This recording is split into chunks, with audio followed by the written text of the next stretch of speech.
We're live. Josue's been here the whole time, and the rest of us just got here for We Celtics. just got in. Yeah. Celtics. Thanks for waiting for us, Josue.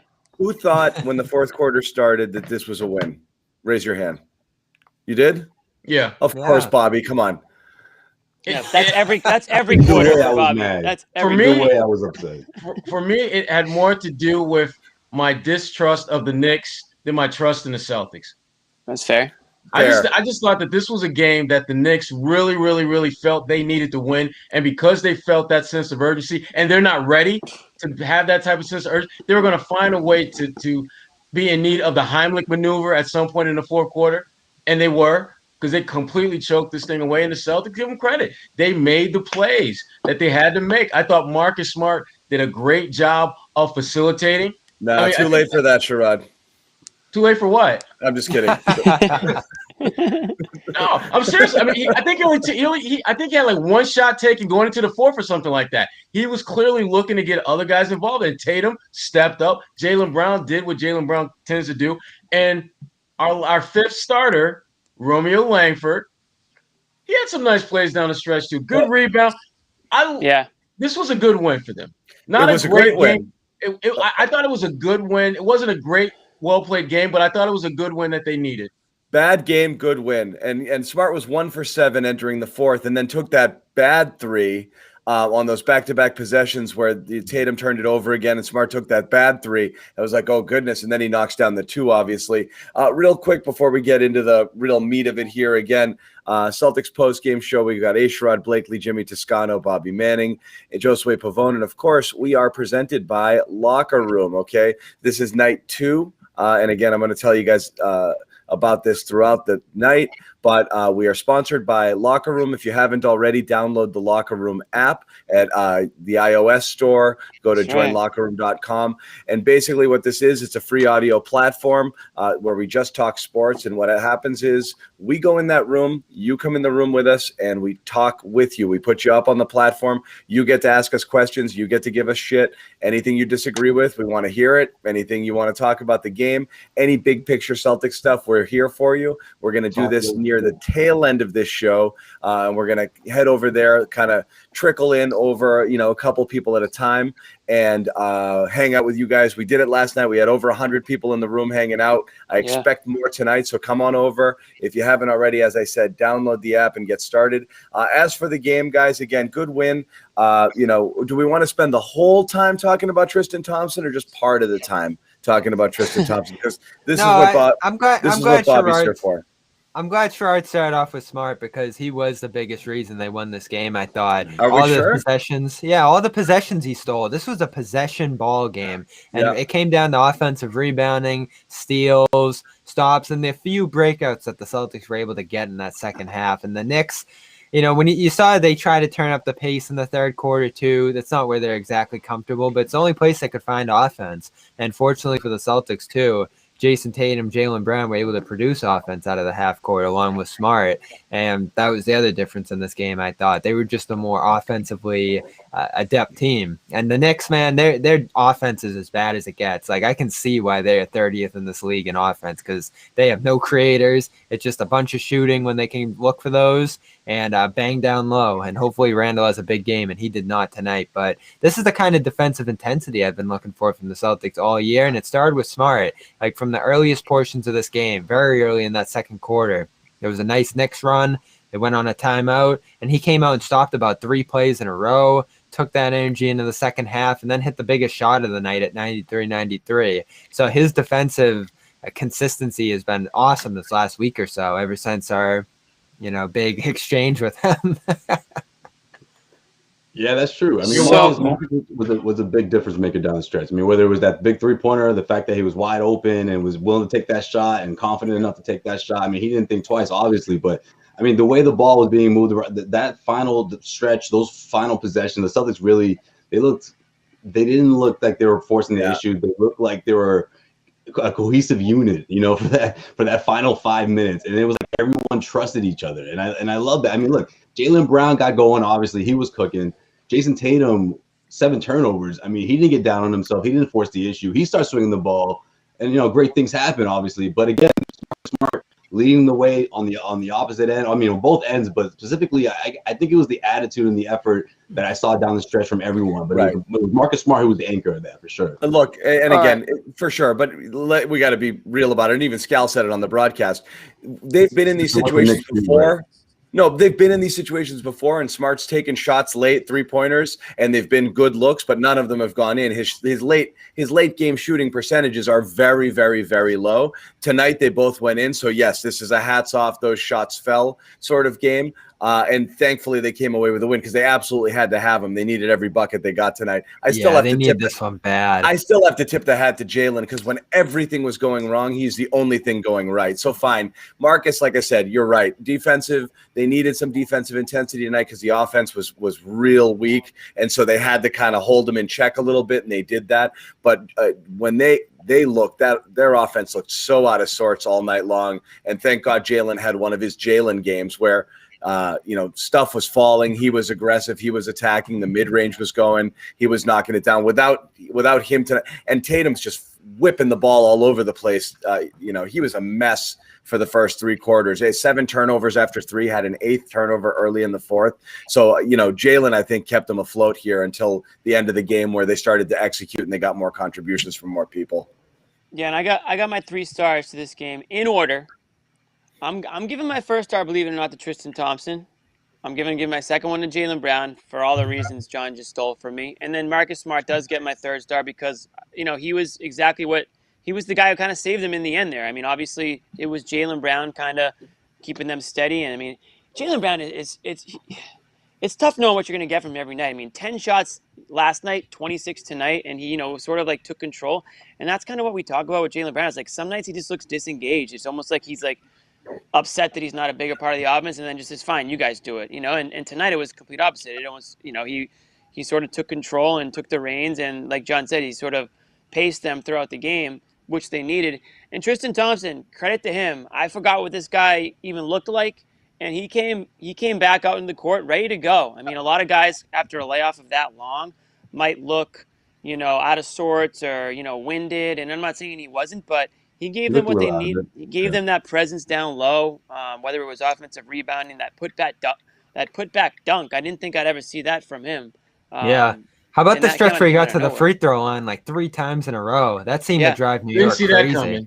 And then that last 24, you got right there. That, Bobby? I'm shocked you're going to give him I mean, that stretch in the second quarter, and then that first stint, as Bobby rightfully was saying during our little text thread, saved the game. Like that stint kept them afloat there because everything was going badly. And that second unit, I thought, played much better. I don't want to detract from what the second unit did, but by contrast, the first unit was so friggin' abysmal. This is like almost like Carson Edwards starting level of head scratcher with Brad. And we were geeked up. I was geeked up prior to see Romeo's name in there. It was pretty obvious early on that starting lineup was amazing. John was ready for all of us to apologize. Offensively, that lineup was so bad, and then they came back with it in the third quarter. And I was like, and again, I never understand that. When Brad does something like that, he's done it recently with the Mo Wagner situation, and he did it obviously with Carson earlier in the year. But then to come back to start the second half with the same mistake, like that, it was clear those guys, that wasn't working, right? Like that was an ill-fitting lineup. The offense was completely disjointed. You have Rob there, who's obviously not going to shoot. Romeo doesn't know where to stand yet, so he's kind of all over the place. He doesn't know how to play off these guys at all. And you could see it just looked like Keystone Cops out there with those guys with that offense. Like Keystone Cops? I don't even know what that means. It's an old school reference. John and his references. Boomers like Sherrod know. Keystone Cops. Is Benny? You got Benny that one, Hill any Sherrod? better? Let me get out the Boomosaurus over here. I'll make sure we put the cookies on the bottom shelf. Things were not looking smooth and steady. It was chaotic, Jimmy. How's that? Thank you. That's for everybody listening too, because I guarantee you, Keystone Cops had them searching through the Google. Google, what's that? Yeah, exactly. Ask G. Ask G. We get the Boomer War. Yeah. Boomersaurus can stand out. You know what? I mean, we're going to spend probably an inordinate amount of time talking about all they did, but let's be real. This Knicks is at best a 500 team. This is what they're supposed to do. And I'm looking forward to them getting to the point where we can look at these games and look at them as an afterthought and get geeked about them playing teams like Denver, teams like Phoenix, teams that, frankly, if they were to beat them, that will be seen as significant progress. This was a good win because they needed to beat someone that, if we're being honest, is on their level right now. But I'm not going to get excited about this team until they start beating teams that are in that top tier, the tier that we thought they should be in. Right. You won't be getting excited. That's fair. Absolutely. I think that's why going into the fourth quarter, I wasn't feeling confident about them winning, but at the same time, I was thinking, even if they do win it, I'm not going to be that impressed. This is the same story we've been seeing. And you know what? The New York Knicks are one of the teams that leads the NBA and blowing leads down the stretch, or at least when games are close down the stretch, they blow it when it matters the most. But the Celtics stuck with it, and what impressed me the most, though, or at least one of the things that really stood out, was the offensive rebounding, the second chance opportunities. What they get, 20 second chance points. You got 16 offensive rebounds. You got 9 between Romeo Langford and Robert Williams. I mean, Robert's supposed to do that, but Romeo, I mean, listen, for someone who, before that three-pointer, which I think obviously helped him refocus because he was completely lost out there before that happened, credit him for sticking his head in the game and sticking with it and grabbing those offensive rebounds. Because let's face it, a few months ago, Romeo may have checked out. Maybe last year, or maybe rookie Romeo wouldn't have been able to stay focused there and grab those offensive rebounds, hit that three-pointer, and of course, play some defense down the stretch for the Celtics.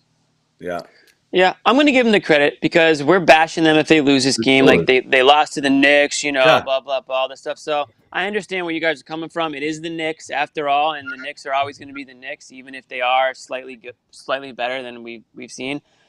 I hope someday the Knicks can be a great team in this league because it's just fun when the Knicks are great. But besides the point, I'll give the Celtics credit for putting together a strong fourth quarter because they're one of the worst fourth quarter teams all year long. So it's a breath of fresh air to see them actually be the team to make a little bit of the comeback there and close them out. And credit the Knicks, they fought to the very last shot. But the Celtics took care of business on their end, so I'll give them credit. Thompson we're looking at his line. It's a very Tristan Thompson-esque line. I mean, he's in mid-season form. But it was good to have that, extra big body out there. And, speaking of, our good friend Rob might be broken. I don't know. Oh no. Oh no, don't start that. He looked like 2019 Rob. He looks like he's still seeing the ghost of Joel Embiid out there, man. Poor Joel. Now it's out there. See, look what you did. They finished with Grant on the floor. Ooh, if this keeps going, Tristan will be starting very soon at this. It doesn't take much. Joel might have broke him. Yeah, broke his spirits for sure. Oh, poor guy. Rob had 10 rebounds in 24 minutes. Yeah. I mean, he didn't play a great game tonight, but it's not like he was out there literally just kind of twiddling his fingers. At least he played. Crap. At least he actually got in the court for 25. It also flying the same way he used to, though, Sherrod. Remember, he was minus 21 all over the place. Listen, by no means am I putting my chips on this was the Rob Williams moment to put your pom-poms out for. No, but he didn't suck. And this is what's going to happen when a guy gets his first opportunity to be that man in the middle. He's going to be like the Dow Jones average. Some days he's going to be ridiculously high, and then reality's going to set it. He's going to suck. We know that. Do you guys understand? We know about Rob's in the game, guys. You do understand what the Dow Jones. We got the Dow Jones, yeah. Dude, I created Rob's. It's been around a while. Give him credit for staying in the game, right? Only people 2 are fouls. also making Star Wars references for Josue. You guys know what Star Wars is, right? They're calling him a Sith Lord. Do you guys know what that is? Okay. Yeah. Cool. Star Wars is got a few of them. Dorks, but yeah. Star Wars is, come on, that's a bunch of generations. You know Star Wars. Yeah, nerds from many generations know what Star Wars is. Yeah, exactly. No, but the Rob thing is this. It's some people in the chat are saying he looks tired. To me, you're right. It looked like it's back-to-back, rough games for him in the sense that tonight was one of those games where just every second he was on the floor, the Knicks hit every shot and the Celtics hit none. And then, no joke, he leaves, Tristan comes in, 10-0 run. All of a sudden, Tristan Thompson's plus minus is plus 20. Rob and Romeo come back in, boom, ice cold. Knicks. And again, it was just that offense when those guys were on the floor was so bad tonight. I think that obviously kind of really hurt the numbers. They just looked all out of sorts. They couldn't involve him in the play at all. So you didn't get to see any of the things that Rob does well in the game. So it was just a really rough overall night for Rob. I don't think he's necessarily broken, but you did want to see a bounce. You did want to see a bounce back after the Embiid game, and this was not it. And in fact, what's going to happen is you're going to have the Tristanistas out there, Bobby Manning and his pom-poms, waving for him to start from now on. And so now this is going to be a discussion. There's a case. Yeah, there it is. There's a case. Go ahead. Yeah. Of course. So let's forget about the 44 games that Rob played, the 50 games that Rob played better, and let's just focus on the 7 minutes in the second quarter that Tristan was good tonight. Rob was putting up absurd margins with the bench. We were seeing like plus over 20 per 100, nice cohesion with Pritchard. Again, this is about rotations. I think that's why you say Brad sticks with what he did in that first half compared to the second half, because tonight, again, the second unit was the one getting it done. So they were killing the Knicks second unit. They were keeping those rotations in place and ultimately ended up working out here. We'll see. I don't think it matters either way because they're both going to get minutes. You want to put them both in the position where they're going to succeed most. And, Thompson looked pretty good with that second unit here too. So I don't think, again, there's a lot of allure and luster with starting, and it seems to be like the upper hand of who the better center is on the team. But it's probably just going to keep coming down the matchups is how I look at it. Like on Friday against Karl Anthony Towns, you're going to start Robbie, you're going to start Thompson. I might start Thompson in that one. Yeah. I mean, I think going into this week, teams are starting to obviously Rob is starting to make scouting reports at this point, and I think he just has to adjust and just start being more aggressive and get used to the fact that teams are hip. Teams around the NBA are hip, especially these last couple of matchups. The New York Knicks, you can see what Randle was doing. Obviously, we saw what Joel Embiid did last night. Back-to-back nights. It's just tough for him to adjust. I think teams are starting to, he's starting to make into teams' game plan. But that doesn't mean it's going to be the end, right? I don't think this is that Brad should, in a couple of games, decide, you know what, it's time for Thompson to become my starter all of a sudden. I think he still has to work his way back a bit. I mean, but he did look good. I give you that, Bobby, for sure. Tristan Thompson. In the beginning, I thought he was a little sloppy out there. I wasn't quite sure what we're going to see by the end of the night, but he certainly turned it around. Honestly, I would just release Rob at this point. Yeah. No, I mean the case for Rob is he keeps. No, I don't think he should play at all. Real quick, I want to tell everybody again about Sherrod. There's somebody out there thinking I can't believe what is he saying? Bobby only deals with extremes. Either you make a trade or someone didn't get your sarcasm there. Someone right. There's someone who doesn't get that. They should know by now. Well, it's the Bobby extreme meter. Either you trade for somebody at the deadline, or you blow it up. Or you blow it up. You blow it up. Real quick, want to tell you guys one more time. I said I'm going to remind you a couple times throughout the night. Our sponsor, Locker Room. Download the app at the iOS store and join us for a chat after the game. This is an audio platform, sports only. What happens is we're going to take the post-game show. It's going to be post-game show overtime. We take it over to Locker Room, and we're going to continue. And we're going to invite you guys on to chat. That's one of the cool things about it. You get to come on and share your opinions with us. Tell Bobby that he's right and that Tristan is God and he's the best, and that Rob needs to be benched. And absolutely. Again. I was just thinking it's actually a great place to go if you're really pissed off at something we said and you just want to yell at us about something. You gotta wait until the locker room to get it in. So Jimmy, you are all over the map because yesterday you were like Mr. Bouncer. Don't let them in if they don't want to do this. You're like, don't be mad at me. No, you can yell at Bobby. Why would you disagree with me anyways? Oh, you were like, dude. Jimmy's that dude, just yeah, man, I got you, man. I'll see you in the club. See you in the club, hey, man. I got your back. Do not let that guy in. Do not see that guy. I'll see you in there, bro. I'll see you in there. Yeah, that guy's not on the list. I got the VIP up. Do not let him come back here. Well, the thing is everybody was such a sweetheart yesterday, and we liked that, and that was actually really cool to hear from a lot of people who we see in the chats all the time. But yeah, I mean, you can rough us up a little bit. Bring it. Bring some of your takes. Bring some of the noise. Tell us what you just.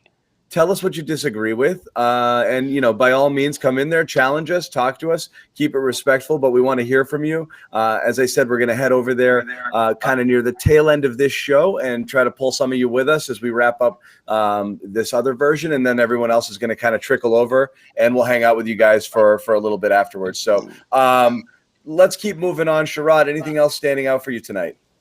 Yeah, the fact that the ball touched the paint early and often, I thought that was huge. The fact that they still took a decent number of threes, but at least it seemed like a conscious effort to get the ball in the post, whether it was dribble, drive, look to finish, dribble, drive, and kick, but just making sure that ball touched the paint.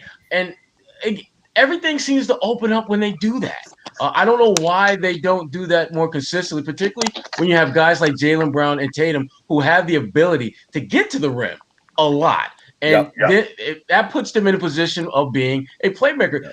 They're not going to be James Harden, but there are some things that James Harden does that I would love to see them do more of, which is attack defenses and force them to react to what you're doing. And then you either look to shoot, look to dish, or look to reset. But you are forcing them to be in a reactive mode, and you're being the aggressor. You're being the proactive one. I thought that was really key to them setting the tone and finishing with, I think they were like plus 10 or something like that in points in the paint, something like that. But those are kind of things that you've got to do if you're going to be a team that's going to have a shot at having some type of success come playoff time. All right, can I say a couple things? Can I say one thing? Yes. Jaylen Brown, just with a comment right now. Sometimes the comments we get from you guys in the media, it makes us less open to talk or let things get to us that honestly aren't that big of a deal. Interesting. No comment. I can't. These guys are in their feelings apparently. Holy wow, guys. Yeah. Anyway, Jimmy, what was your? Makes them less right. That's good. No, less open to talk. Less open to talk, but also More he's focused? basically saying we allow it to affect us. Which is strange to me. Please, just. Anyways, yeah, that is strange. I mean, it's not us. That one's not us. Couple things I wanted to say. Go ahead. First thing about Tristan, circling back to Tristan Thompson for a second. He looked pretty good tonight. We could all agree, right? Yeah. Tonight. Could he have not suited up last night against the freaking Sixers, against Joel Embiid, when they needed all hands on deck, especially when Embiid's drawing fouls at an absolutely alarming rate? I mean, Tristan Thompson couldn't go last night, but he was able to perform the way he was tonight. I don't know. I mean, I feel like it wasn't like COVID kept him out last night. It was just, conditioning, right? I mean, he was cleared to play. Am I right or am I right? Well, he was in the reconditioning. Jimmy, am I right or am I right? What the hell kind of? He was in the reconditioning. Yeah. My point is, COVID didn't keep him out of last night's game, right? Like he had been cleared to play, so it was the Celtics. It was Celtics' choice to not play him. Is that accurate?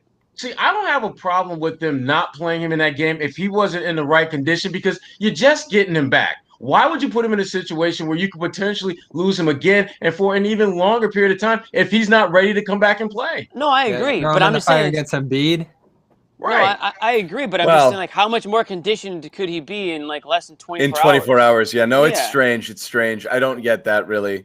I just feel like they could have probably used him last night. I mean, especially based on the fact that Rob couldn't stay on the court, and then you had Taco playing like serious minutes, and Cornette, and I mean Thompson's for sure. They need him tonight too, though. Did we see either of those guys tonight? We didn't see Taco. No. I know that. No. Cornette or Wagner? No, no Taco, no Cornette. Anyways, that's just something I'm okay with that though. It's just something I thought of. All right, if you're okay with it, then that's fine. I mean, they're not. Not saying any Taco and any Cornette. I'm okay with that. Right. Okay. Yeah. They needed two centers in this game. That was fine. And the other thing I was going to bring up before John mentioned the Jaylen quote was that, I mean, I was actually just going to commend, Jaylen's performance tonight, because we get a lot of shit on this show for not, I guess, bringing up Jaylen sometimes when, he puts together good performances. And you give him his due. I mean, I thought he really stepped up tonight.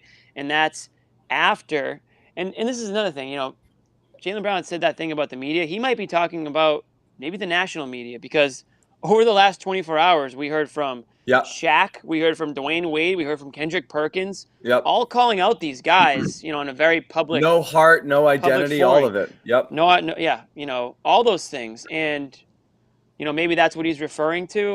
But I thought that sure, I thought Jaylen Brown showed that maybe that did get to him in a way where they're thinking about it. Here's the thing about Jaylen, though. Jaylen continued. I just want to read one more quote before you go. Okay.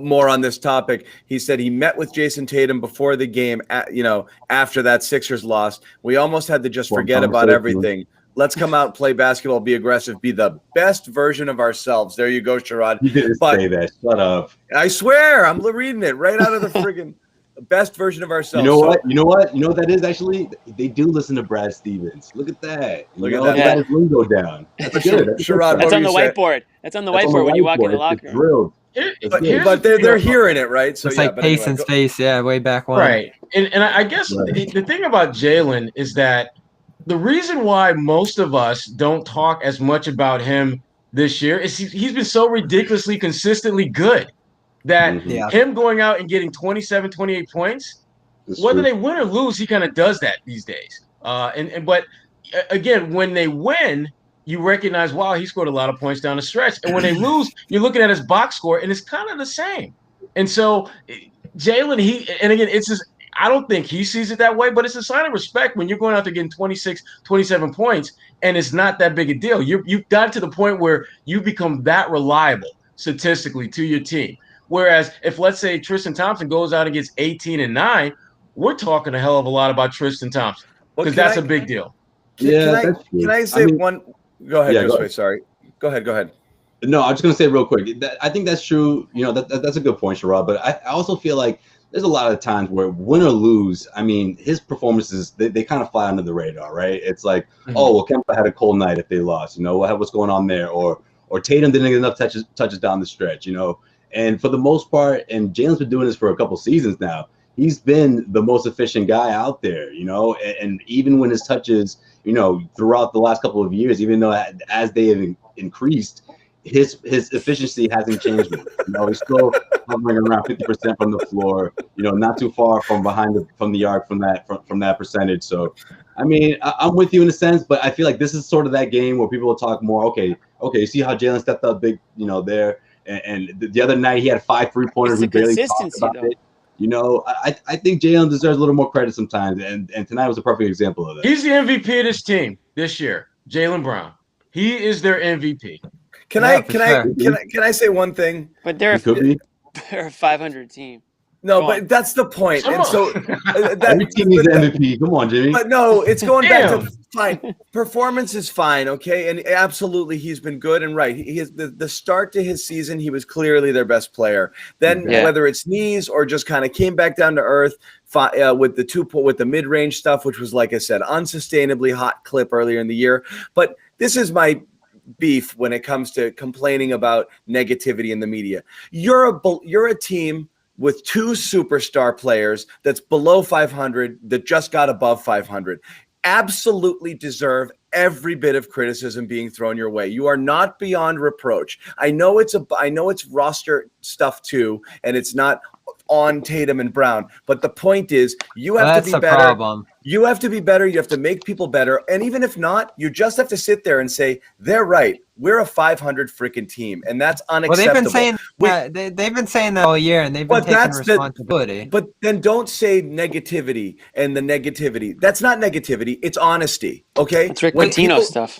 It's not negativity. Negativity is when you take a team that's 15 games over 500, poke holes in them, and try to make an issue out of nothing. This is honesty. The honesty is they've been dreadful. They've been really bad and inconsistent most of the year. They cannot beat good teams, and that's a fact of the matter at this point. That's not true at all. It's actually what's not absolutely 100% true. There's I think what's frustrating these guys. True. Yeah. I think what's frustrating these guys, especially locally, is this notion that it's an all-out failure because they've slipped up a little bit this year and they've gone through the COVID stuff that we've talked about and, had losses and had inconsistency and, of course, a massive loss in Hayward. Like, there's a ton of context here that hasn't been taken into approach, and it's creeped up to the top where people are wondering, can Tatum and Brown play together? Are they selfish? Are they good enough to lead this team? When these two guys, I keep saying it all year, have proven it in past years. They've taken this team deep into the playoffs. They've made themselves better passers, and they're the ones getting the blame for largely what's been issues with rest of the roster. Like, again, as Sherrod said, who got the blame for Philly last year? Who got the blame? Who got the blame for Philly last year?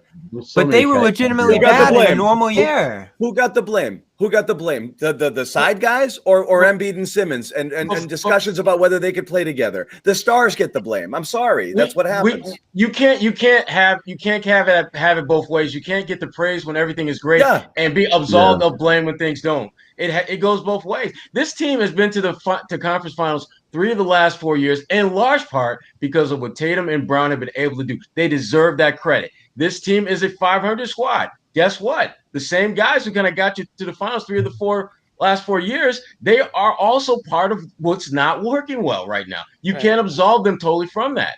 Are they the ones to blame? Absolutely not. Are they part of what needs to get better? Absolutely.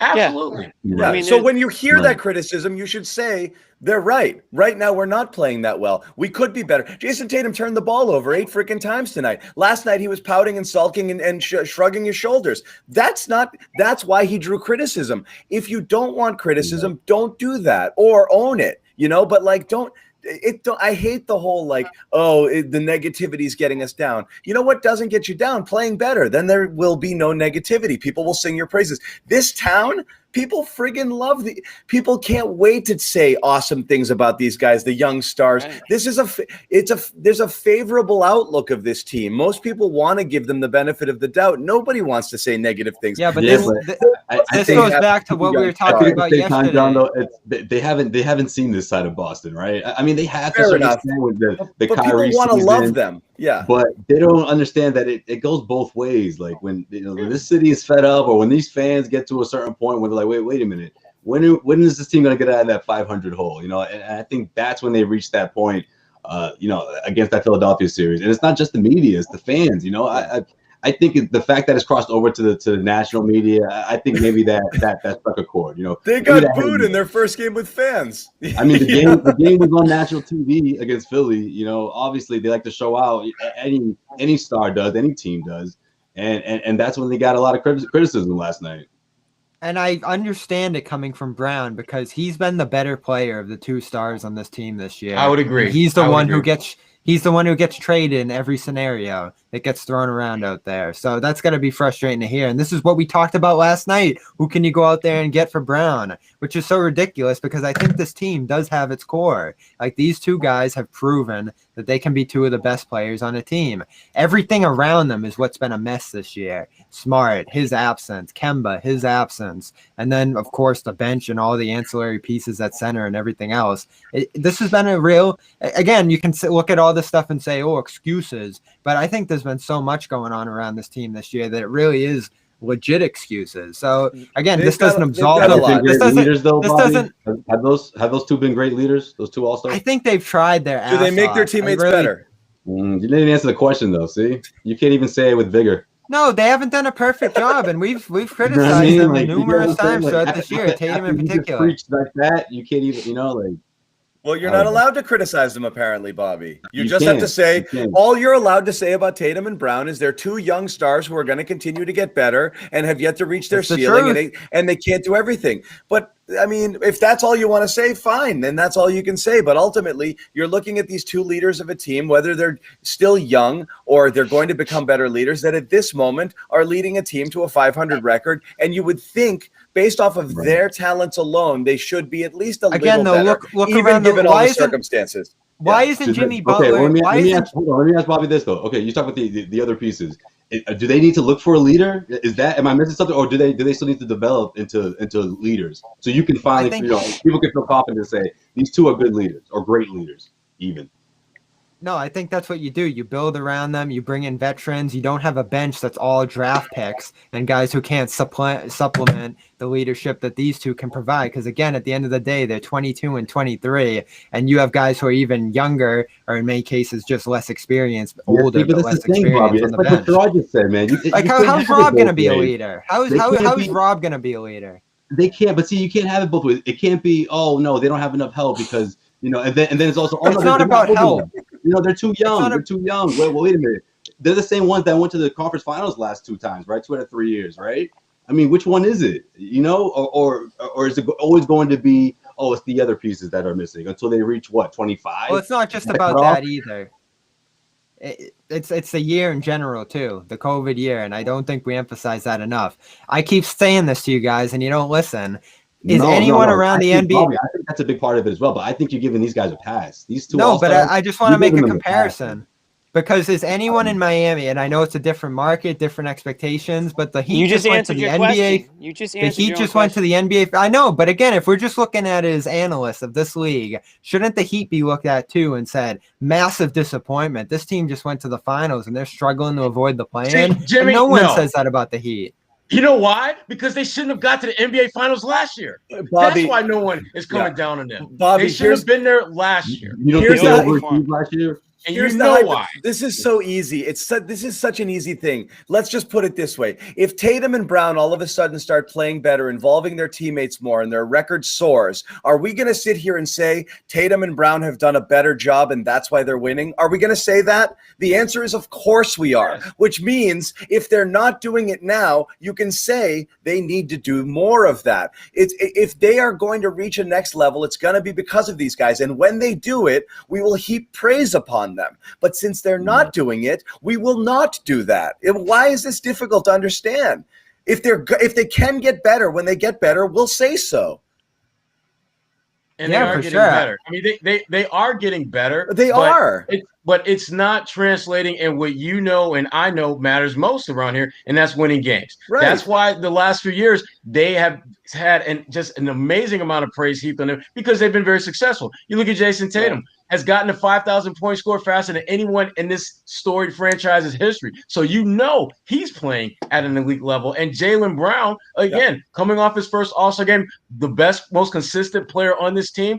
So the issue to me isn't whether they can play or whether they can be good players. It always comes back to winning. And, Bobby, I know there's a ton of factors that are legit that have factored in this team not being as successful as they are. But you know what? That doesn't matter. It matters what happens when that final horn goes off, who has more points. More times than not, it hasn't been the Boston Celtics. That is what people care about. They're not going to get consumed by the fact that this team has been ravaged by the COVID, unlike any other team in the NBA. I get that. That's a big part of what the problem is this year. There's no doubt about that. But it's still, that doesn't, as long as you can put bodies out there on the court, you play to win. And when you don't, you're called out for that. Go ahead, and real Jimmy. quick, sometimes it's not even the result. It's the way that they play. Sometimes it's the emotion that they show or that they don't show. We've seen this team get a standing ovation after their season ends at home in the playoffs. Where does that happen? Right. So it's not. I think a lot of I mean, listen, the record's the record, and we know all the things that have gone into it. But for me, at least, what I like to look at body language out there. I like to look at signs of leadership. I like to look at how the team is responding to adversity and, how it's, responding to bad losses. And I think we can all agree that, and I think even Brad Stevens has even said that, like, they haven't dealt well with adversity this season. And that starts at the top with your best players, your leaders of this team. And again, there's it's levels not to questioning this. their talent. It's more questioning whether their ability to lead. That hero ball, not involving Style other teammates, play. Style of play, all of these things, like these are all reasonable criticisms that even like kind of fair weather Celtics media is heaping on the team. There's a difference between reasonable criticisms and do they need to trade one of these guys? It's not again. And what were Shaq and the like saying last night? This notion of selfishness and identity and all that's taking it too far. Well, no, part of the quote was identity was really actually more a matter of what are they? What are the Celtics? Are they? Shaq said there's no alpha. I think there's no alpha, but they also said Shaq said the alpha. Which is just wrong. Identity thing. Dwayne Wade said the identity. Well, no, we said the alpha thing last night. When they get down, we talked about this last night. They get down against Philly. They're down double digits. You go in the locker room. Are they looking around and saying like, "All right, that guy's going to lead us up there. It's not. There isn't necessarily an alpha. Sometimes somebody does, but oftentimes they don't, and they're looking around the room for who's going to be the guy who steps up. It really is a matter of, I guess, whether shots are falling a lot of the times, but there isn't that guy who's always going to be like, get up. There's no cornbread here. There's no Maxwell. Yeah, there's no get on my back, boys. I get that reference. That was, and again, that was a Shaq, long time ago in the 80s. That was Shaq who said that. So take that, however you want it. But that's, Shaq's take. It's not, some people listen to Shaq a lot more than other people do. So I don't know if Jaylen Brown's referencing, the guys on TNT. It has to be, yeah. It's a national show. Probably. And it's a national show. And I know a lot of the Perk called him out. Watch that. What's that? Perk called out Tatum. Perk tweeted something last night about Tatum. He just got paid and he's playing like an underpaid player or something like that. He basically called out his energy, and I think that's something that a lot of people have noticed this year. Whether it's COVID related or not, I don't know what it is, but there's been stretches where Tatum just looks kind of out of it out there, not engaged. What he said about him was, you get paid the big bucks, a lot comes with it. I'm one of the few that's always lobbying for Tatum. He's a special talent, offensively gifted player. That being said, type of leadership role in the court, certain type of tenacity, certain type of age, certain type of swagger you have to play with. When you look at all the other stars around the league, they compete. They don't have bad body language. They're enthusiastic. They're supporting their teammates. They're always talking to their teammates. And it's part of him, I guess, growing, but you've got to have that. So again, these are maturity issues. That was Perk? That was Perk on Tatum. Basically, like, you can't be sulky when you're missing. You can't walk to the sideline. Your teammates feed off that energy. I think that's fair. That's Tatum's personality. He has to really go through an extreme makeover to be a different person. It's going to be hard for him to be that fiery guy to get in your face. We saw that.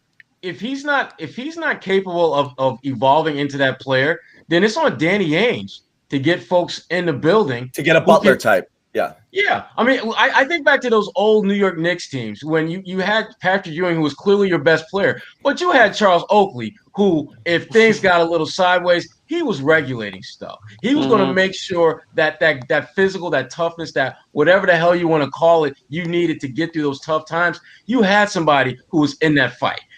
Tatum, absolutely.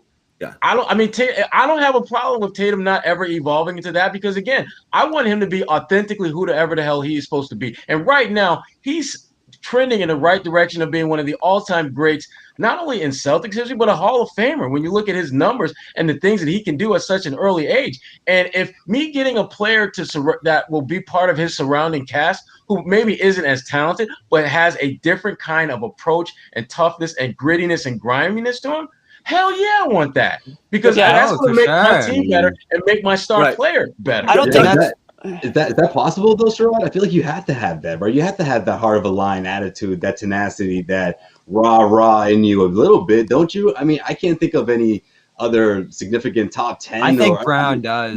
Minus, I don't know, Tim Duncan, I guess. So for the most part, it's rare. Though, I think he does, but I don't think it's at the level that people want him to have it at. I think it's there. I just don't think it's going to come in the waves and bunches that people feel the best player on this team should have. Part of it has to be a little bit of a show and some, like you have to kind of act as if a little bit, right? Like I think certain things are easy to do. Like, for example, it's the really soft mumbling press conferences where he doesn't sound like stuff like that. Walk into the court with his shoulders slumped, the little things like that. There's some things he could do just to act a little bit more poised and just a little bit command more presence, even if he's not going to get in people's face and scream at them, because that might never be a style. But there's a lot of things about his affect, that don't really scream like energy. And I think that he's got if he just changed it up a little without it, it actually is stupid when you're a guy who's not a rah guy and you start doing it. It's inauthentic. I don't know that it necessarily and people works. See right through it. And they see through it. I don't think he needs to be that. But I do wonder, when I mentioned like a Jimmy Butler type, does somebody need to just say, okay, like say you're Brown and you know you're every bit as talented as Tatum or could score as many points and get all that, but does it take someone like Brown saying, I'm going to change my role a tad, I'm going to be more the Jimmy Butler type, I'm going to be that guy who does a little bit of everything and tries to make other people Tatum better? Needs to do, because frankly. Tatum's not doing it. Because Tatum's real skill might simply be dead-eye scorer. So you wonder whether Brown is more equipped to take on him. I actually don't know. think it's the opposite because Tatum gets the gravity of guys running at him, doubles, blitzes, all that stuff. And he's a better passer. Yeah. Yeah, and that's the role he's playing on this team, top lead ball handler. And I've talked about this a million times. I thought that was one of the limiting factors for them last year was his inability to thrive as a passer from those positions. But I gave him some leeway because it was his first shot at it. Now this is round 2, and he's got to embrace that role. Like you said, that's what Butler did in Miami, just the level of gravity that the defense shows him. He can at least get it to Brown far more often. And that's what I love about this one. And the fact that they talked before this, and then you saw the backline dunk from Brown get 26 shots off of Tatum. Yeah. This was the formula for success. Get Brown going, get Brown a ton of shots because what did we see early this year? Brown became a better scorer than Tatum because he was so open, got such great shots, and was so aggressive off of the defense, what the defense was showing Tatum, that Brown was able to become the leading scorer in the NBA for a couple of weeks. So, I mean, that's the potential of Brown if they can get him shots. And we say this every night. Brown should almost have more shots than Tatum every single game. Like tonight, 26 to 21. That's what I want to see.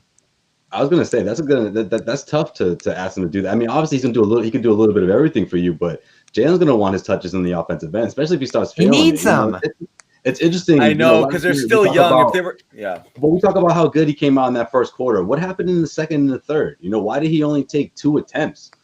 Did he feel so out of it because Tatum was getting too many shots, or maybe he wanted his touches and he got, we talked about it a little bit last night. That fourth quarter when he finally got back into it a bit, but that the second and third he sort of disappeared, offensively. Maybe that's a part of that conversation they had last night. Maybe this is significant. Hearing what the national media had to say about them, and of course not saying any good things after that loss against Philly. Yeah. It's Sherrod, were you about to?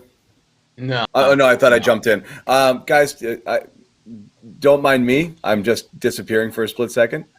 That's fine. So carry on. Yeah. I'm my charger. Go ahead. Yeah, that's fine. No, I mean, I understand where John's coming from. Like, I don't think anyone's asking Jayson Tatum to be somebody that he isn't, but I think it would benefit Jayson Tatum a lot to be a little bit less.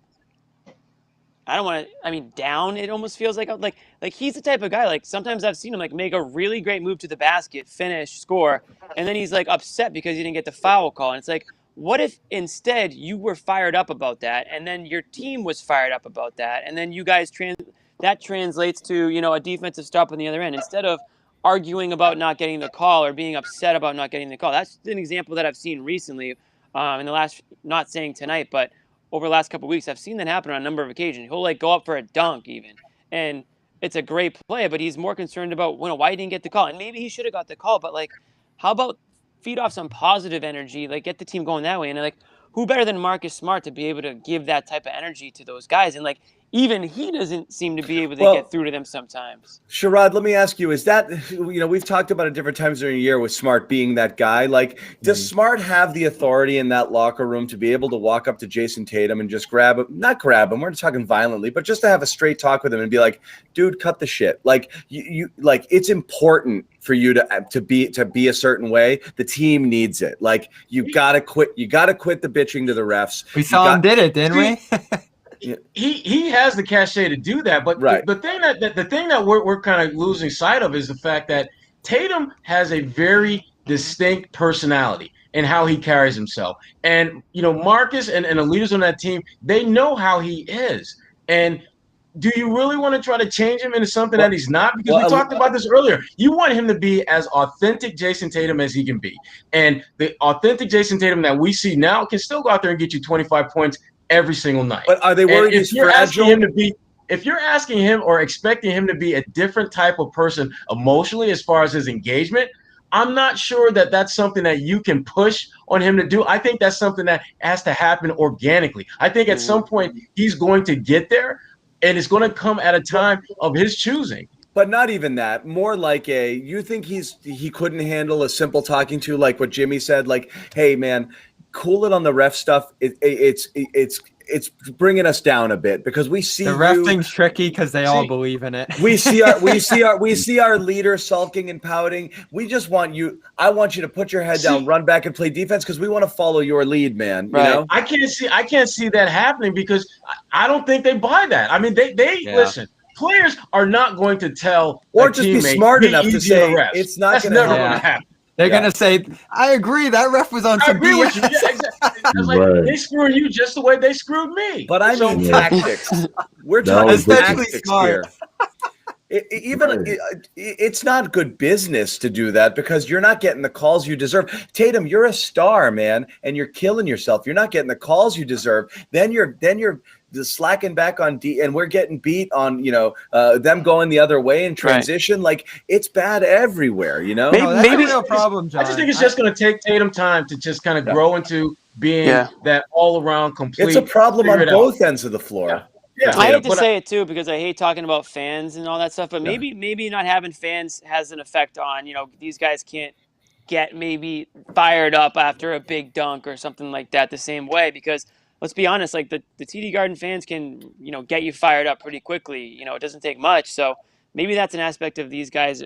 And it could be throughout the NBA, maybe at points like players maybe can't get themselves as, motivated in the positive direction after a stretch of plays to get each other going. They should be able to. I mean, it should only take, your teammates to be able to get you going. So I think that's why a lot of people have noticed that there are, times and stretches throughout the course of the season where whether it's Tatum or Brown or whoever, it just almost feels like they're not engaged enough to get each other going. You're right about the ref stuff, John. This team is obsessed with it. And you saw it creep down to Daniel Tice and even lower tier guys on the roster who were feeling like they were just getting screwed day in and day out by the refs. And you see it from Tatum visually. You hear Smart talk about it. Jaylen as well. Like everybody across this roster is always thinking about the calls, the refs. And it goes back to the low free throw rate. Everybody, like Grant is doing it. It's infectious, Yeah, and it's not good. It's something that everybody in the league does. And I think that's a mentality of players across the league. But they seem to take it to a new level. And that does start with Tatum. Tatum does it every time. You're right. It is a LeBron thing. They see LeBron do it, and they're like, "I want to be like LeBron," and then they just all these players now grew up watching LeBron. So. They start their whole and you know what? At some point, you start benefiting from it. Like you do kind of get some. You get some benefit of the doubt if you look at how LeBron's benefited from that over the years. Now, not everyone's going to get the LeBron treatment, but I think everyone's aiming to get that. No one is going to get the LeBron treatment. We've seen that movie over and over and over again. No one is going to get those type of calls. Except Embiid. Except Embiid, yeah. I mean, Brown tonight, one of the last,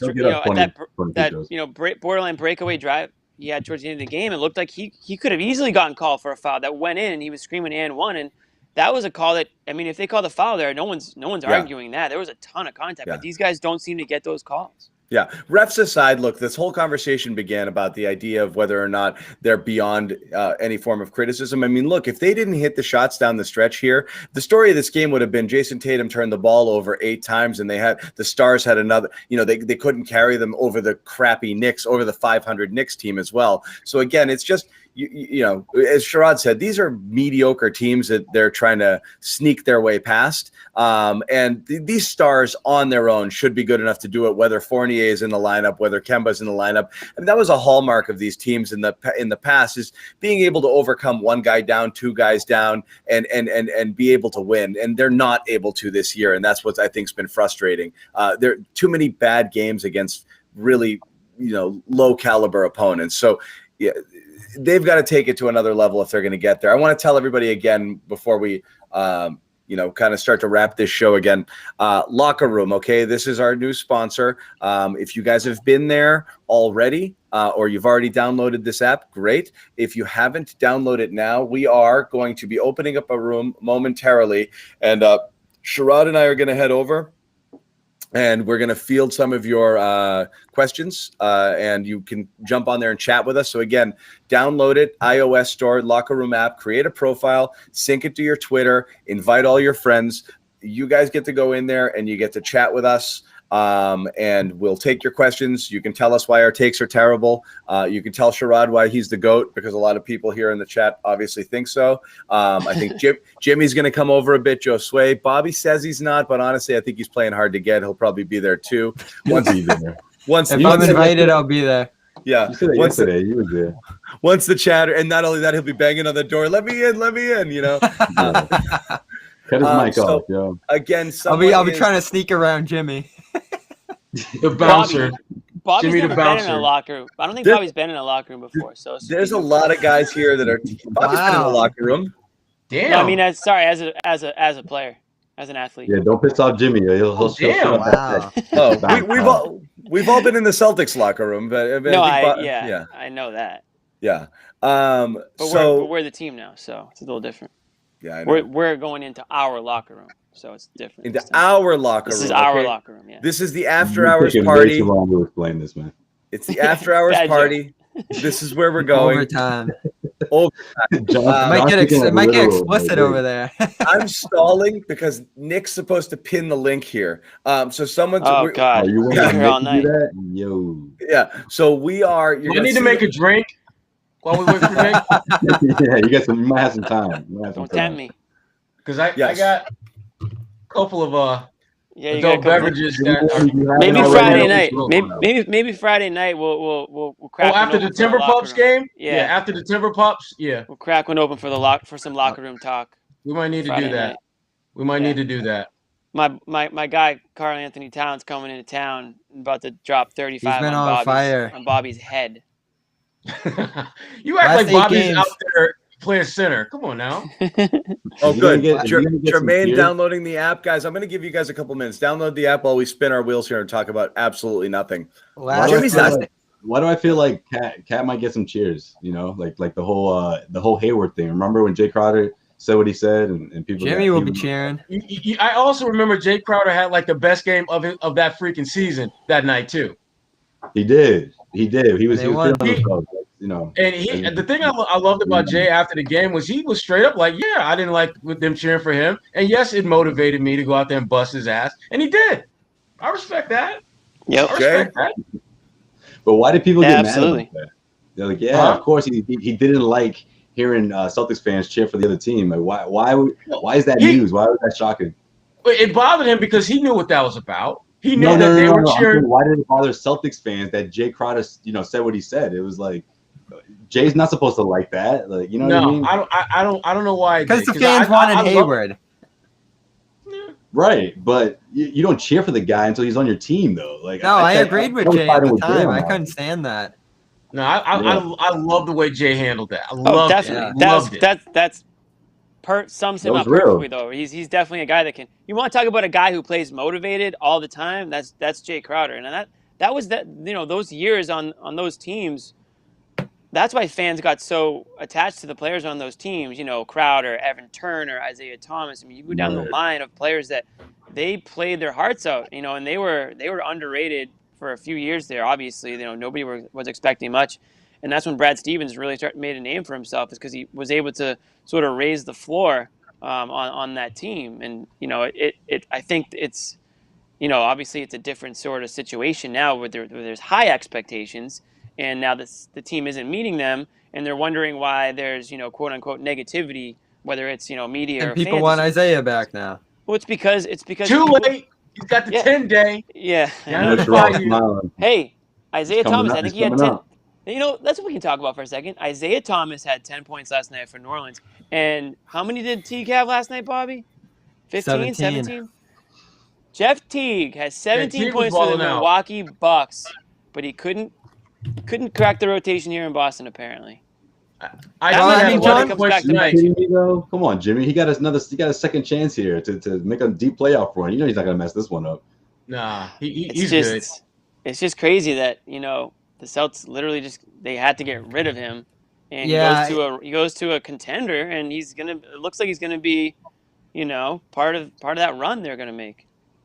It's tricky how they did that cap management with the Bulls because they did have to get under the tax. I think a lot of people weren't crazy about how they did it, though. Dumping Tice, who they needed. Teague. I mean, they need Teague now more than they need Mo Wagner. That's obviously apparent on a night like tonight. I mean, there's just no role for Wagner on this team. And then, Green, that was probably part of the dump as well. But they missed Teague to some degree, and they definitely missed Tice. I mean, they missed the Teague that we saw the last couple of weeks before he got traded. They missed that Jeff Teague. They don't miss the one we saw back at the start of the season. No, there was something off there. I don't know what was going on with Teague at the start of the season, but he was starting to come into his own, and he started to look a lot more comfortable in this whatever Stevens' system, and in the rotation there. And then he was the odd man out. I think just based strictly on the contract structure and everything like that. But it's clear that he still has plenty left to give.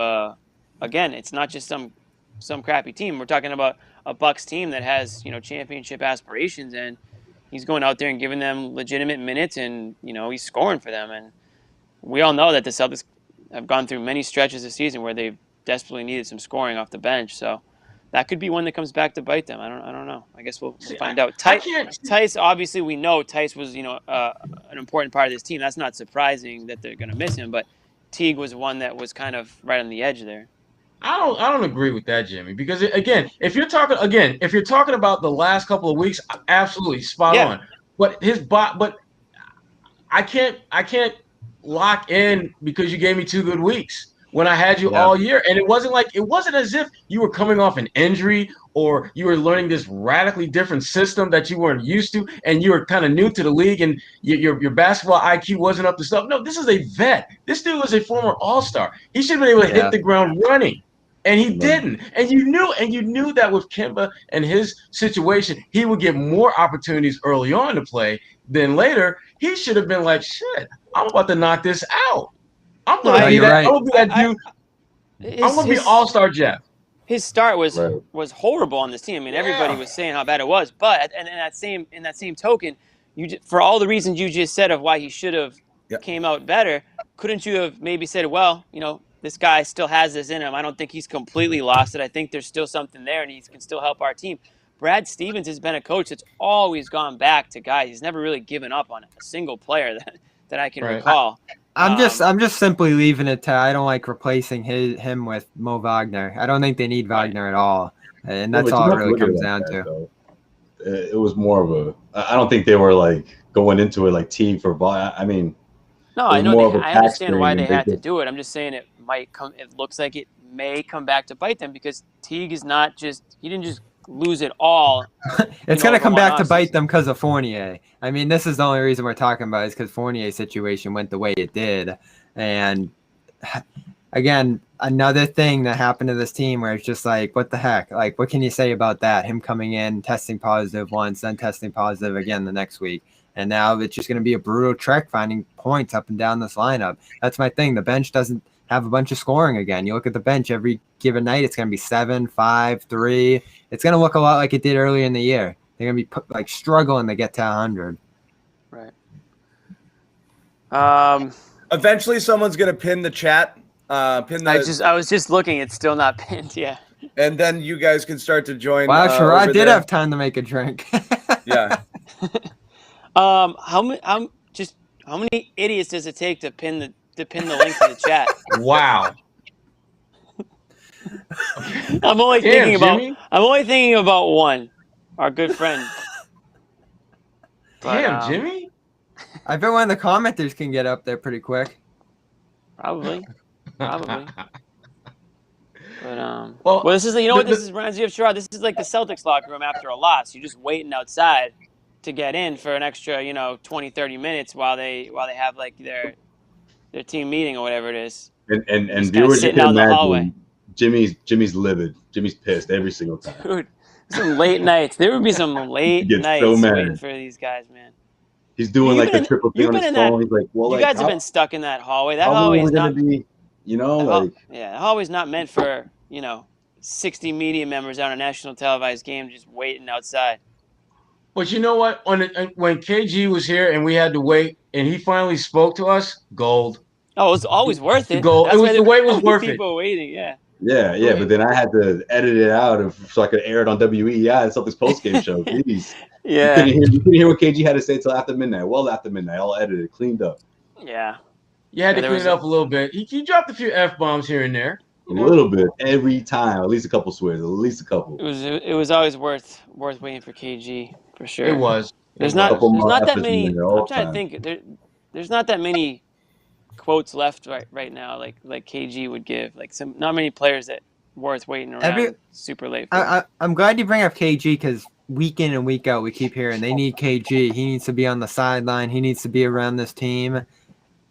Would there be real benefits to that? And is that even possible? Like, is there any way for them to make that happen? I don't think KG wants to hang out in. I think he's a LA, California living type. I don't think he wants to deal with Boston weather, maybe. But I mean, it's not getting only nicer that, now. but like the day-to-day grind. Like, I don't know, it's a lot. Yeah, he did it for Minnesota. And how'd that work out? Yeah, kind of. That's my thing. Like, is it even gonna have any that effect? was very short-lived. That was almost as short-lived as what was it, Studio 21 or whatever, his TV show. I think KG's living, enjoying his post-playing career. But yeah, I mean, Area 21 was a blast. Area 21, I loved it. That was awesome, man. I mean, I would have loved if he came I back liked to that, it, but it was people. No one really. A lot of people were just. I don't know. They didn't give it enough. I mean, time. hey, I like when we the Facebook thing. They put it on Facebook. I like that, but then a guy like KG could really do wonders for any team. I mean, obviously the Celtics would have a leg up because of what he means and what the organization means to him, and vice versa. I mean, I would imagine that KG is well aware that the Celtics would welcome him if he wanted to be a part of anything like that. So I imagine it's a open offer, a standing offer, if you will. But if you're KG, I mean, you deserve to just kick the heels back and do whatever the F you want to when you want to. I didn't know he was capable of it, but just like his teammate. Took him a while. Yeah. Hey. There's that. There's that. Yeah, I don't know if the same offer's there for Pierce. But is he I'm not gonna rag on my guy P. No, I'm not my guy. Absolutely. I still love P. That's my guy. How can you not? How can you not? You absolutely have to. But just don't know if he'd have the same effect. Maybe he's going through it. Yeah. He's living his best life, as they say. Quarantine. Yeah. Something like that. That would did it. I think we would have seen this a year ago, maybe if for sure. Well, now maybe he's got that vaccine. You guys are nuts. We are starting to migrating our way over. The room is open. Chat, I believe the link was put in there. So okay. Anyone wants to put it in again so everybody can see it right now would be great. And we're going to head over, Sherrod and I, over to locker room. Jimmy and Bobby and Josue are going to hang here a little bit longer. So Sherrod and I, like I said, we're going to migrate over to locker room. One more time, go to the iOS store, download the locker room app, join the chat with us, talk to us about the game, whatever else is on your mind. These guys will carry us through to the rest of it, and we will continue the conversation over there. So I'm going to take off. I'm going to leave it with you guys. I'll see you, fellas. Great. All right, sure. We'll see you in the locker room, bro. Dude, here's the problem. What's on your mind tonight? No, we used all of our topics up waiting for that link. So now I'm almost like I'm out of ammo. We need to have Jimmy you should hit up with like 3 really good topics, just completely random. They don't even have to be Celtics related. We should wrap up every single show with Jimmy just throwing out some points and we have to respond to it. That's what we'll do. For sure. That's what we'll do starting Friday. I'd really be shooting from the hip right now if I just started. That could get dangerous if I just started going off the top. I think we'll take a few questions here in this chat since. Yeah, let's get some people in here. We haven't seen any comments. Yeah, toss a couple comment questions in. This is a. I mean, we're probably not going to get everybody on locker room tonight. I mean, that's where we want you to go, but we'll take a few here before the locker room gets. If you ask a question here and we don't answer it, go over to locker room. Yeah, ask a question. You guys want to talk Paul? We can talk Paul. Put it up there. We'll do that. I don't think Sherrod wanted to talk Paul. See if somebody goes, Jimmy, how are things going with the chicks? Well, I'm doing a lot of these shows, so that should tell you how it's going with the chicks. I'm on these shows a lot, including Friday nights, so they could be going better. We'll leave it at that. But I'll say that though. Got to do. This summer is going to be a lot different than last summer. Everyone's getting vaccinated. As they say, vaxxed and waxed, baby. Summer of 2021. That's what they say? People saying that? I heard it somewhere. I saw it somewhere today.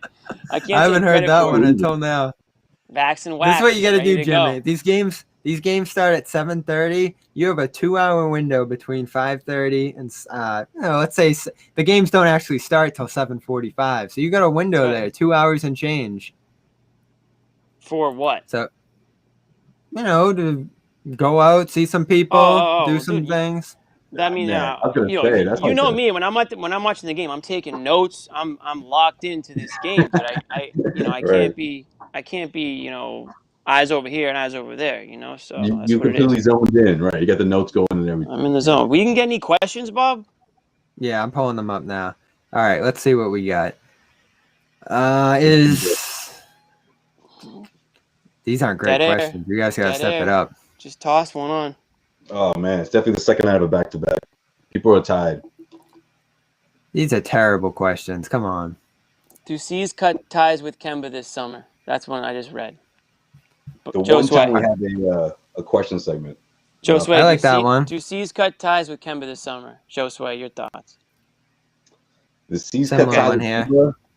I don't think so. I mean, that's a tough contract to trade. It really depends on how he does in the playoffs. Maybe, yeah. I think Danny's going to try really hard to. If we're being honest, I mean, he's going to try really hard. John thinks he tried last offseason. He'll try this one. Yeah. So I was thinking about this too during our show in particular because we talk about what the Celtics need around Brown and Tatum to help them become better players and just to make the team around them better as well. And I want to is Kemba doing either of those things right now? And I think there's some changes Kemba could make to make it easier on Tatum and Brown and improve the teammates around them.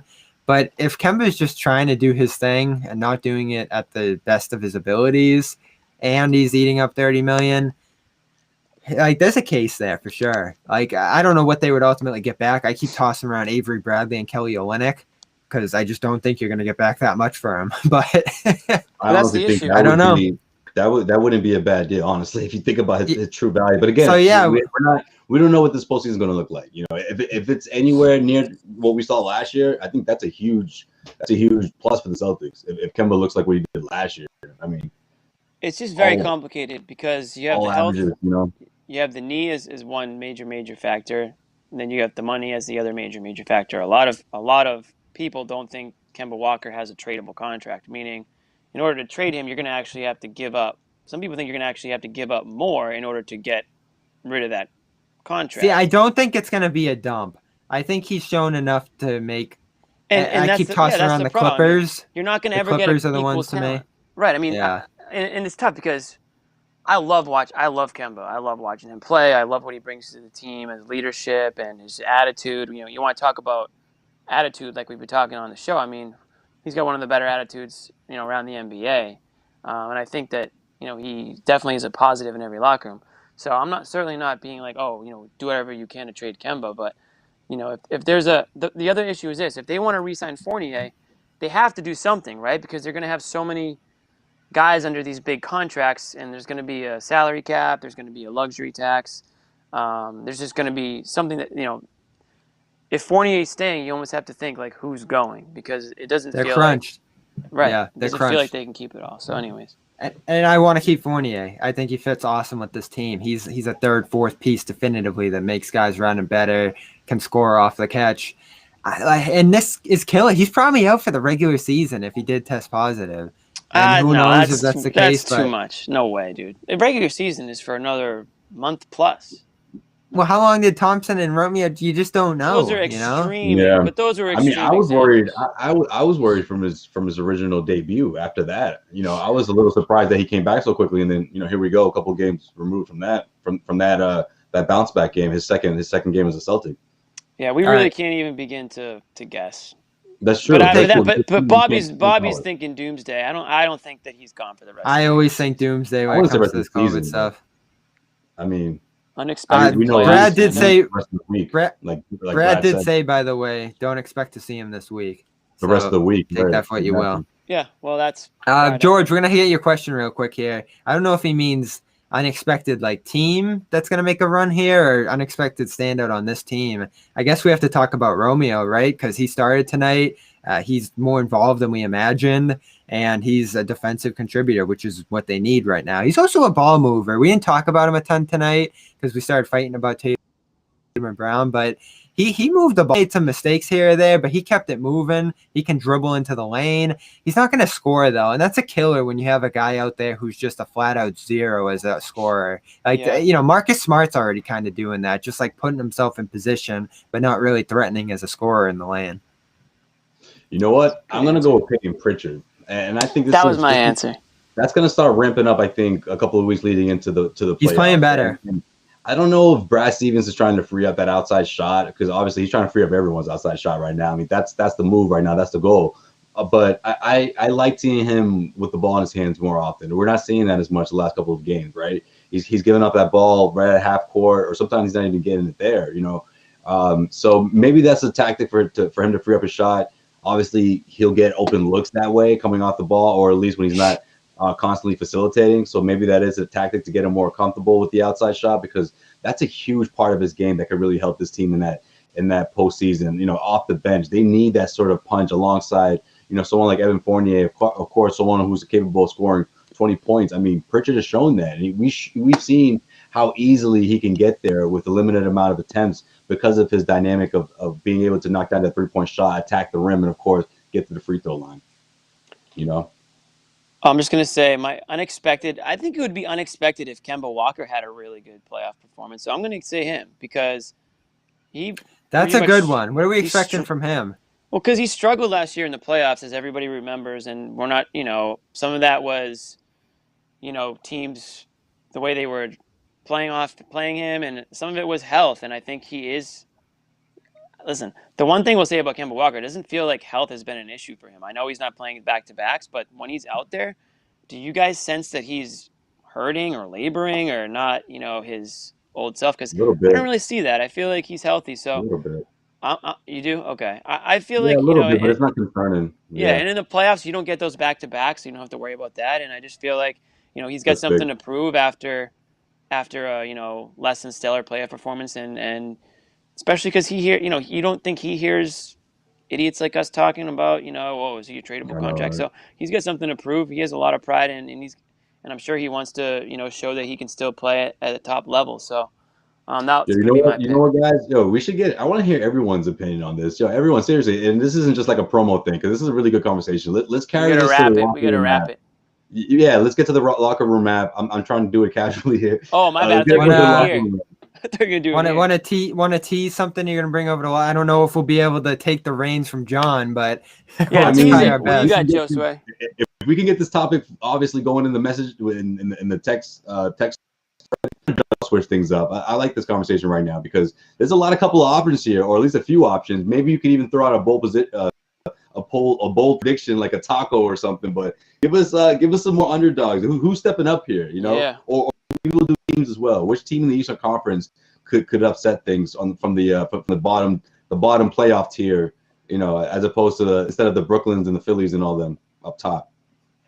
Yeah, all right, guys. We gotta go bigger picture a little bit. And we'll if we're the B team here, we'll take some questions once they jump over to the locker room every night, and we'll talk about some league topics and all that as well. Definitely. But we're heading over to the locker room right now. Still, I like it. Make sure there's 1,300 of you. I want to see at least 500 in that room here, and we're gonna take quite a few questions tonight in that locker room app. So go download that. Join the Celtics post game show overtime room. All you have to do is follow one of us, and you'll see us in there. So we will catch you over there, and we will see you on this stream on Friday night against the Timberwolves.